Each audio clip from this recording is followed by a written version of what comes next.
Welcome to Olivia Sews. Today I'm going to be showing you how to make your own bikini for summer. And I'm super excited about this one because I actually, when I first learned how to make my first garment ever, it wasn't truly like a garment, a dress, or a top. It was swimwear. And I used to have my own swimwear line where I did a made-to-order brand where I would make swimwear for other women. So this is like super close to my heart. I love making bikinis. I usually make a few every summer, and the 4th of July is right around the corner. So I have this really fun fabric that I picked up probably 2 years ago. I've been meaning to make a 4th of July or a red, white, and blue themed bathing suit for 2 years, and I have not done it yet. So now is the time. So I'm just gonna go ahead and show you step by step in this tutorial. We'll start with the equipment and materials that you need, and then you can just follow along. Feel free to pause, rewind, do whatever you need to make sure that you are grasping what is being said and what is being done in the video. Take your time, do not rush. You really want to make sure that this comes out right so that you feel super confident and comfortable in it. And hopefully with these instructions and with the visuals I'll have on screen, it'll be super easy for you to follow. And then you'll be able to do it time and time again. Once you make one, you're going to want to make 5. That's how I started out. So going into equipment and materials that you need, I'm going to be using my Singer heavy duty sewing machine as well as my brother's serger. The serger is optional. You can just use a sewing machine if that's what you have. Just make sure that it has both a straight stitch and a zigzag stitch. I prefer to use both, but I totally understand not everybody has a serger. That's not something that most beginners start with, so if you don't have one, that's totally okay. As far as fabric goes, you're going to want to make sure that you get some type of 4-way stretch fabric. This is a spandex blend. To be honest, I don't remember exactly what the blend is because, like I said, I bought this 2 years ago, but just do your research. It's probably going to be some sort of nylon poly spandex blend, and you're going to want to make sure that you have like a significant amount of spandex in that, so that way there's a lot of stretch. You're also going to want to get some power mesh or just some more spandex fabric as your lining. The silhouette of this bikini is super cute. When I designed this, I was very much inspired by the resurgence of vintage bikinis at the time. So it's just a standard triangle top, and then the bottoms are cheeky, but not thong, but not full coverage, like somewhere in the middle, and they're very high cut. So when it sits on your hips, it's going to be like super high on your hips, which will elongate your waist area and just kind of like give you that V cut, which is super. I just love the way that that looks. It's very much inspired by like the Mir Palais when they first started making bikinis. They don't do it anymore. Or Heavy Manners still makes bikinis. It's very much inspired by that. So it's super straightforward and not too complicated to do. And I'm really hoping that you'll love the fit of this when we're done. But that is what I need for, that's what you need for as far as like fabric and equipment. And then the pattern is available via the link in my bio. Other tools that you're gonna need, you'll always need pins. I like to use a cutting mat and a rotary tool to cut out my bikinis, especially because there's a lot of curves. You can also just use fabric scissors. As far as elastic goes, you're going to want to make sure that you get this 1/4 inch cotton swimwear elastic. This is specifically made for swimwear, so the stretch is just perfect. Also, the cotton is going to last longer and not deteriorate, which is super important because swimwear, we go to the beach, we go to the pool, chlorine, salt water, all of those things, the sun. It's very easy for swimwear to just start to break down very quickly. So you want to make sure that you have like a good base, a good foundation. I forgot to mention here that you need ballpoint needles, so make sure that you have that. For my straps, I'm going to be using this ruler. I'm going to be honest with y'all, I don't know what this is called. I just bought it at the store. I've had it for years. I bought it like 4 years ago. The brand is Fiskars, but basically this is my ruler that I use to cut out my straps. On my cutting mat, I'll kind of fold it over, match it up, make sure I'm cutting with my rotary just an inch width. We'll get there. That'll make sense when we get to the strap cutting proportion. But honestly, if you're cutting straps a lot, I would recommend investing in this just because it makes your life so much easier. Of course, if you do not have this, you can always just use scissors.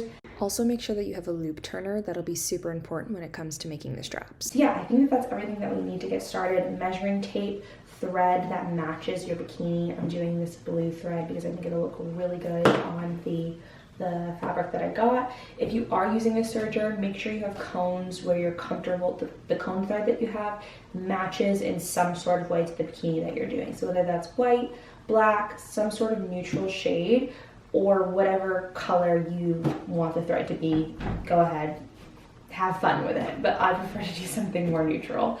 So yeah, I think that's everything that you need to get started. First off, I'm going to show you how to cut out the pattern and assemble it, and then we will trace it onto our fabric. We'll cut that out, and then we'll go ahead and start putting it together.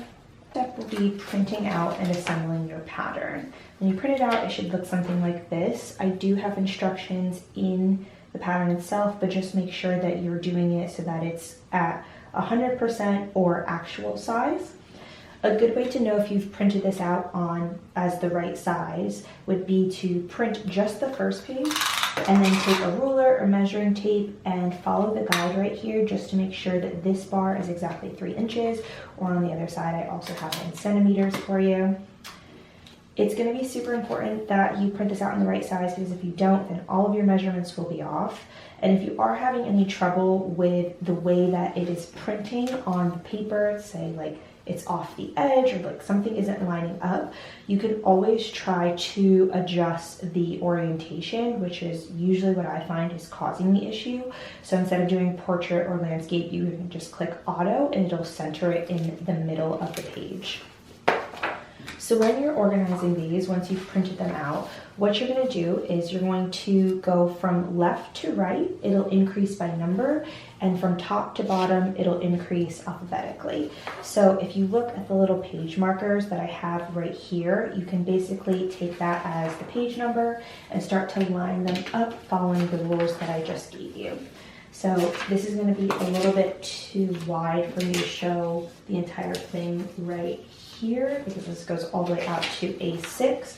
But essentially you can see that I am going from 1, 2, 3, 4, 5, 6 that way. And then when I get to the letter B, I'm dropping it down and I'm lining it up this way. Don't be surprised if you are missing, for example, a letter in here.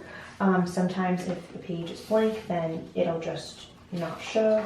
So basically once you're done arranging it, it should look something like this. So I always like to start by just doing the first row first, and then I will do the second row after that. When I cut out my pages, I always leave this first page here just as its own. And then when I start to move on the rest of row A, I will only cut off the left side here. That way I'm just saving time. I'm not having to cut so much out.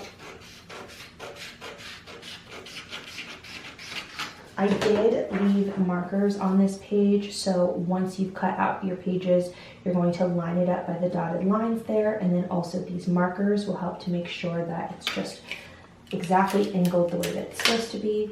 Once you're happy with it, you can go ahead and just take some tape and put it in place. So go ahead and do that for every other page in the pattern. When you get to row B, feel free to cut the left side and the top. That's going to make sure that when you line it up there that it's all aligned. Just remember, this doesn't have to be absolutely perfect. If you make a mistake in lining it up, it's totally okay. Just try to make sure that measurements wise it lives within 1/8 of an inch. That will be our marker for whether or not we are leaving too much space or we need to reprint, or it's too much room for error.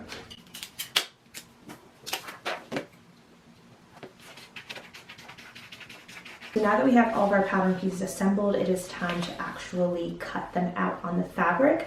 You'll be cutting, this is your front panel, you'll be cutting one of each of these on your shell and your lining fabric. Same thing with the back panel, and you'll be cutting 2 triangle pieces on your shell and your lining fabric. But before we get into that, I'm actually going to have you cut your straps.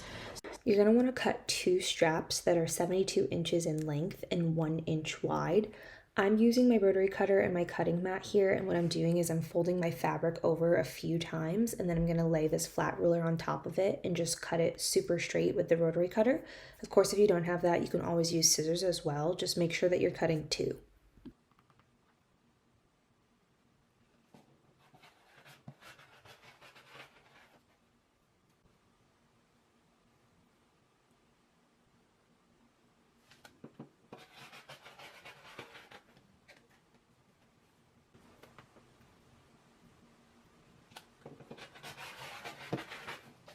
Once you're done cutting out your straps, you can go ahead and start cutting out your pattern pieces. You are going to do one on your shell piece for the front and one for the back, and then you're also going to do the same thing with the lining, so you'll have one of each of those, and then you'll cut two on your shell for the top and two for the lining.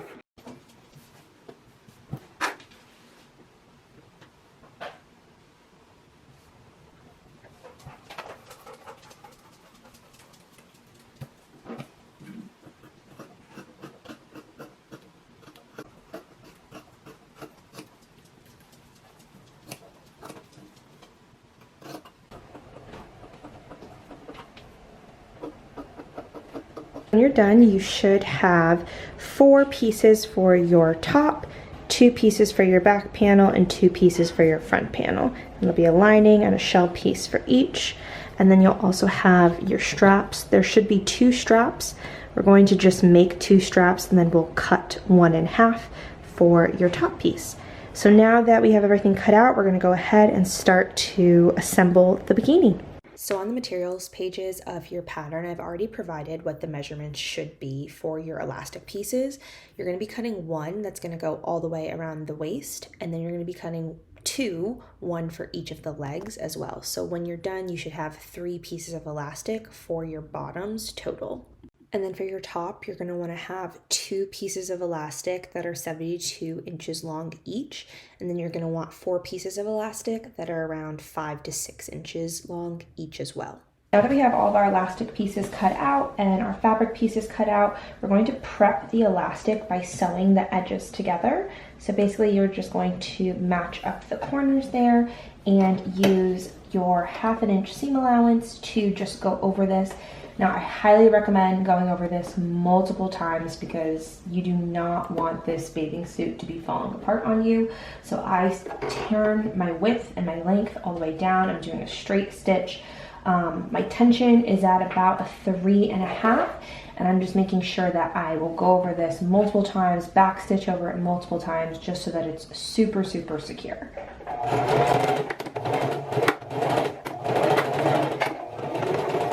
To mention this when I was talking about the different materials and things that we'll be using, but make sure that when you are sewing your swimsuit, you are using a ballpoint needle.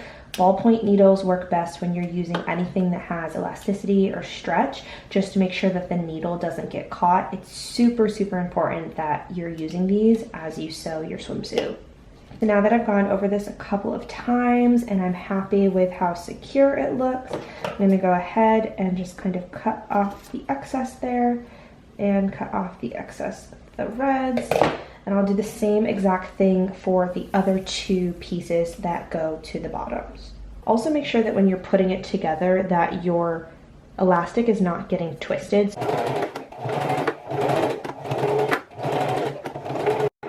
Now that all of our pieces are prepped, it's actually time to start assembling the bathing suit.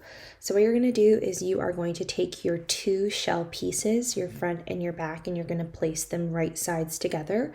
And you're going to attach them at the side seams, at the hip, and then also at the crotch seam. So what you're going to do is you'll attach them by pinning them together and then just doing a straight stitch. You're going to do that for the bottoms for the shell pieces and then also the lining pieces as well.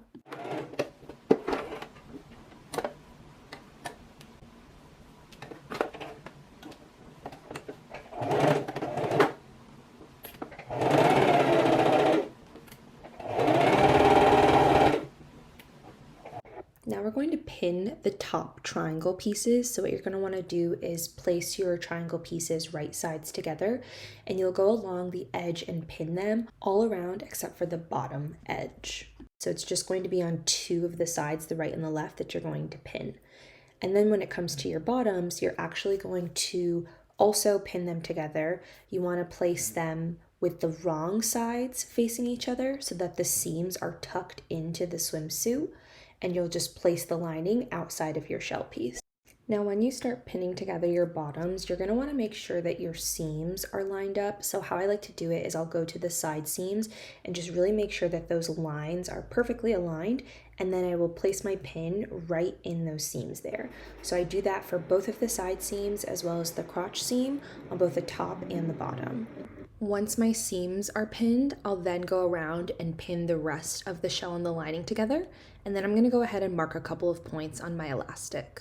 I'll start by holding the stitches that I created on the one side and folding the elastic in half and finding the halfway point across from that. Once I've marked that, I'm then going to take that halfway point and the stitches and match them up and find the other two halfway points on each of the sides. Essentially what I'm doing by doing this is splitting the elastic up into 4 even parts, and that's how I'm going to attach it to my bottoms. So again, I like to start at the side seam. I am pinning the side of the elastic that has the stitches to my side seam, and then I'm finding that first quarter way point and I'm attaching it to the middle here, and then I'm going across to the other side seam and attaching it at the halfway point across from where my stitches are, and the same exact thing with the back. And I'm going to go around and do that for both the waist and the leg pieces. Now with the waist, it's pretty straightforward. You can see where the halfway point is on the side seams and both on the front and the back. But when it comes to the legs, it's a little bit trickier because the back is a bit longer than the front is. But if you just go around, you kind of like hold the piece out, you can find the midway point, and you're just going to want to do the best that you can to try to get this lined up so that everything is spaced out evenly. Just remember as you're doing this that your elastic piece is actually going to be shorter than the fabric itself, and that's okay. It's supposed to be like that. So if you do have some gaps in the fabric where you can see where on the screen here there's like a gap in the elastic, it's kind of sticking out and the fabric is not, it's just too long for the elastic here, that's totally okay. As we run it under the machine, we're going to slightly pull the elastic so that it's all spread out evenly. This is why we're pinning at these points, but just make sure that, you try to space it out as best you can. Just know that it won't be perfect, and that's totally okay. And once you've attached all of your 4 key points, so the side seams and then the halfway points between those, go ahead and try to pin the elastic in just a few more places so that way it stays secure. Once you're happy with the pinning, it's then time to take it over to your machine. Like I said, your elastic is going to be shorter than your fabric here. So as you can see, I kind of have to slightly pull the elastic so that it straightens out and it's evenly distributed across the fabric. It's totally okay to go slow here, and if I had any piece of advice, it would be just to make sure that you're removing the pins right before they go under the needle, because you really want to make sure that the elastic stays in place, especially in those midpoints, so that it's evenly distributed.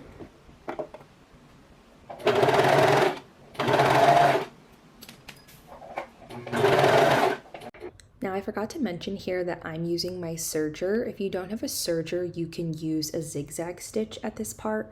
I prefer the serger just because I think it gives it a cleaner finish, but we will be folding this over, so if you don't have one, that's totally okay.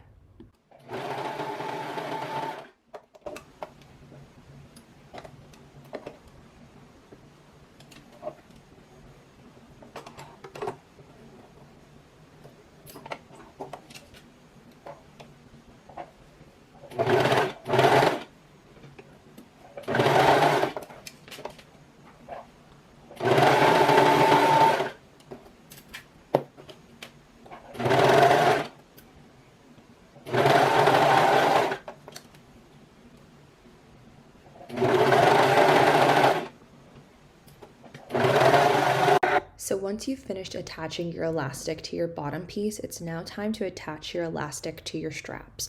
So essentially what you'll do is you will fold your straps in half long ways, and you're going to take your elastic piece right up on the edge and line it up, and that is where you're going to attach it. Now again, I'm serging here. You could use a zigzag stitch if you prefer. I do not recommend a straight stitch here because you do want it to have some stretch. So you really want to make sure that you have the capability to do that. So again, I'm just going to pin up my elastic and line it up with my raw edge, and that's how I will put it under my machine.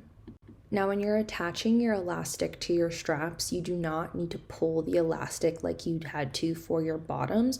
You just need to make sure that it's all laying nice and flat and that it's going into the machine evenly.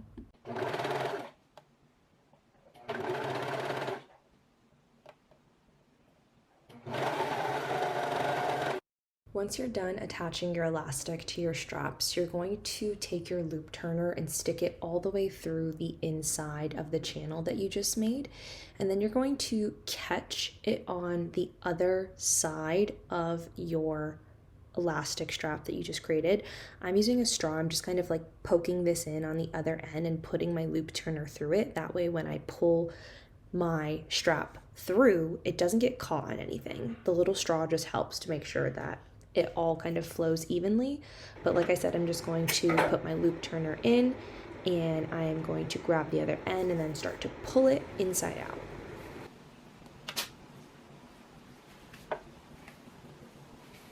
Once you've done that for both of your straps, you can go ahead and set it off to the side like you see I'm done here, and it's time to go back to our triangle top pieces. So now we're going to take our 4 6-inch elastic strips, and we are going to attach them to the sides of the triangle piece that we have pinned together. So it should be the left and right edge of both triangle pieces.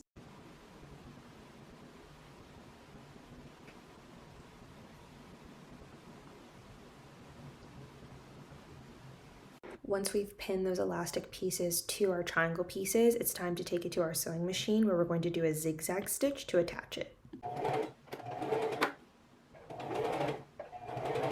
When you do this, make sure that you're leaving about an inch at the bottom edge of the triangle top. The bottom edge is going to be folded over to create a channel for your waistband strap, so you want to make sure that when you fold that over that it's not too bulky. So as you can see, I'm really not pulling the elastic here, I'm just laying it flat. The whole point of adding the elastic to the top is just to give it a little bit more, just to make it more sturdy is I guess the best way to describe it. And because we're not sewing the elastic all the way down to the bottom edge, we're stopping an inch from the bottom, you're going to have a little bit of elastic that hangs off. That's totally okay, we're just going to snip that off.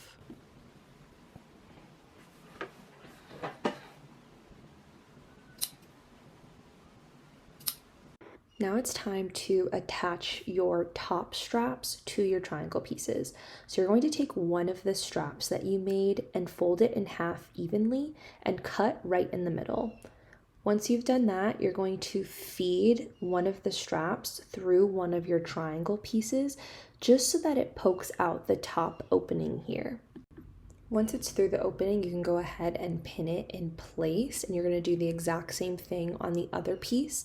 And then you're going to take it to your machine and you're going to do a straight stitch across it here just to make sure that everything is secure and even, and you're essentially closing the top of the triangle piece together here with the strap inside of it. Because this is the strap for the top bathing suit piece, I do like to go over this a couple of times with both a front and back stitch just to make sure that it's super secure.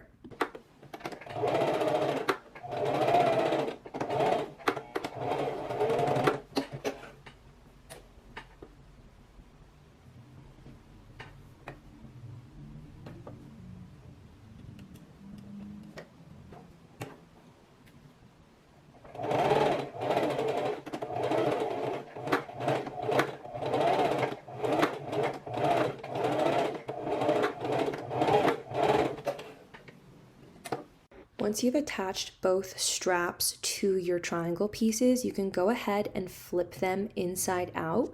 It's now time to finish up the edges of the triangle top. So what I'm going to do is I will basically lay my triangle top flat with the lining piece facing me, and I will take that elastic that I just attached inside and I will fold that elastic piece over so that a part of the shell, like a quarter of the inch, just enough to cover the elastic, is on the inside. You're essentially just trying to give it like a super clean finish, and you'll go over these edges with a zigzag stitch to secure everything in place. But you just want to make sure that when you're wearing the top that you don't have any of the inner lining sticking out.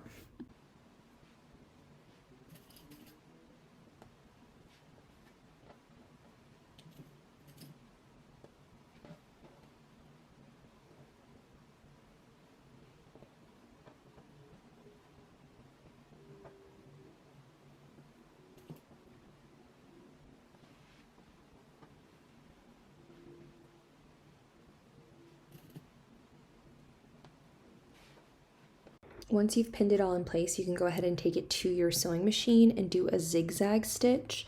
Now, how I like to do this is I will go all the way around and zigzag stitch one side, and then I will go ahead and do the other side. When you get to the top, it might be a little bit tricky because it is going to be super tight, but just try to get it to look as clean and lay as flat as possible.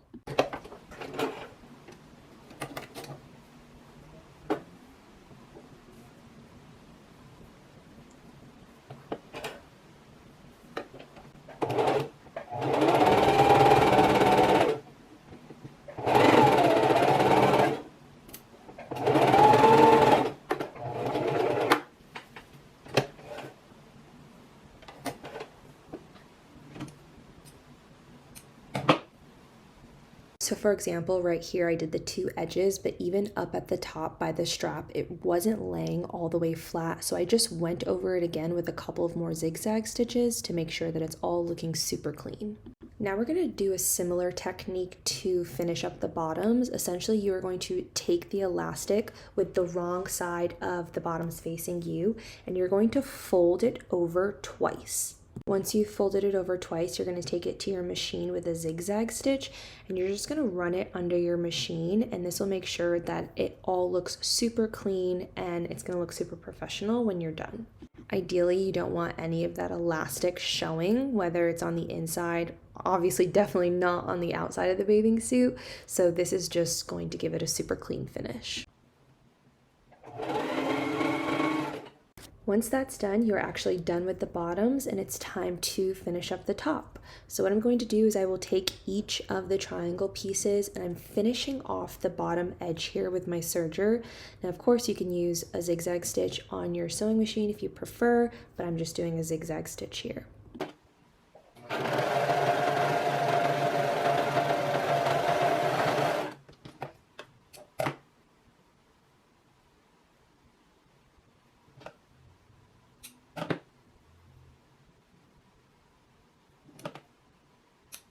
Once you've cleaned up the bottom edges of your triangle top, you're then going to take it over to your sewing machine and you are going to create a channel for the waistband strap to go through the triangle pieces. So essentially, I am just folding the bottom edge of my triangle top over here about 1/2 inch. You want to make sure that the channel is big enough to pull your strap through. Remember that you have your elastic and that's 1/4 inch, but your fabric is probably on the thicker side. So you're just going to make sure that the channel is wide enough to actually pull the elastic waistband strap through. Once that's done, you're going to take it to your machine and using a little bit more than 1/4 inch seam allowance, you are going to use a straight stitch to sew your channel. It's totally okay to go slow here. This edge is going to be curved, so it'll be a little bit tricky to get it all to look even. So just try to go slow, make sure that you're pinning things and doing the best that you can to keep the channel an even width.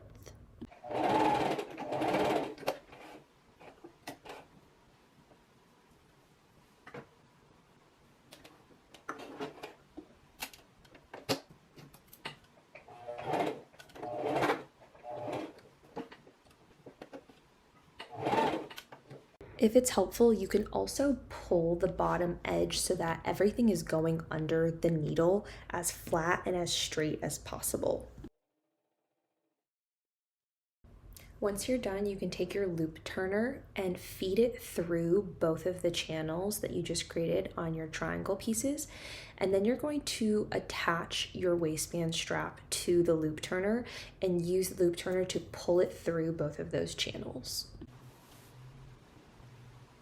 Once you're done, you should have something that looks like this. You can go ahead and adjust the triangle pieces and spread them out so that they are equal and even on the waistband piece. But then after that, you are all done. So congratulations, you just made a swimsuit, and I'm so excited for you. I forgot to mention, but to finish the straps, what you're gonna wanna do is basically tie a super tight knot, and then you can take a pair of scissors and just cut off the excess at the end of the strap there. Just make sure that when you're doing this, that you are tying the knots at an equal distance from the edge of the strap. That way you don't have uneven straps that are different lengths. But when you're done, you should have something that looks like this, a super cute two-piece bikini with the triangle top and those high hip bottoms. Thank you so much if you followed along with this tutorial, if you purchased the pattern. I really want to see what you guys create, so make sure that if you do post it, that you tag me at oliviasews_. And until next time, happy sewing everyone!